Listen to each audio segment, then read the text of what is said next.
السلام علیکم مرګرو، زه یم عمران علي او تاسو ګورئ پښتو ټایمز. په نننۍ ویډیو کې به موږ آیفون چې کوم نوی ماډل را روان دی د هغې باره کې به موږ معلومات حاصلو چې په هغې کې څه څه هغوی نوي راویستي دي او څه څه نوې ایډوانس ټیکنالوژي پکې استعمال کړې ده. نن به د هغې په باره کې زده کوو. نو راځئ چې وګورو مرګرو چې زموږ سره په هغې کې څه څه دي. د ټول نه اول چې زموږ چې کوم نوی ماډل دی آیفون ایکس ایس، په دې کې د ایکس مطلب 10 دی. د دې کومه ډسپلی چې ده هغه او ایل ای ډي ده او دا په شپږو قسمه کلرو کې لانچ کیږي.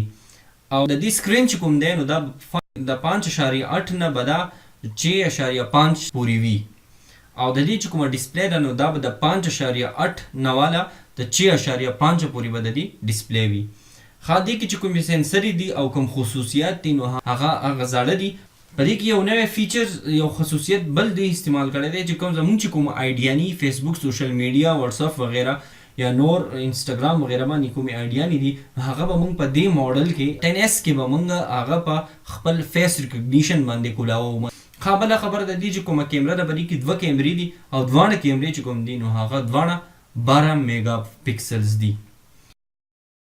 دا زموږ په اوبو کې یا نور څه ګن کې اړتاو شي نو دا به د 13 منټو پورې کار کولی شي. که 13 منټو پورې د هغې پروت وي او موږ بیا واپس راوالو هغه به بیا حق شانتې وي، کار به بیا کولی شي. په دې کې زموږ سره کیپیسټي چې ده نو دا 512 جی بي ده. د دې بیټرۍ ټایم چې دی هغه د دې نورو ماډلونه یې تقریبا 2.5 غنټې نور هم سیوا کړی دی چې د دې بیټرۍ به 2.5 غنټې به د هغې نه سیوا کار کوي. ښه یو بل خبره فیچرز به دې کې راوستلی چې په آیفون کې به موږ اوس 2 سیمه هم استعمالولی شو. مطلب د یو سیم دپاره به یو نارمل ځای او د بل سیم دپاره به یو اپلیکیشن استعمالو.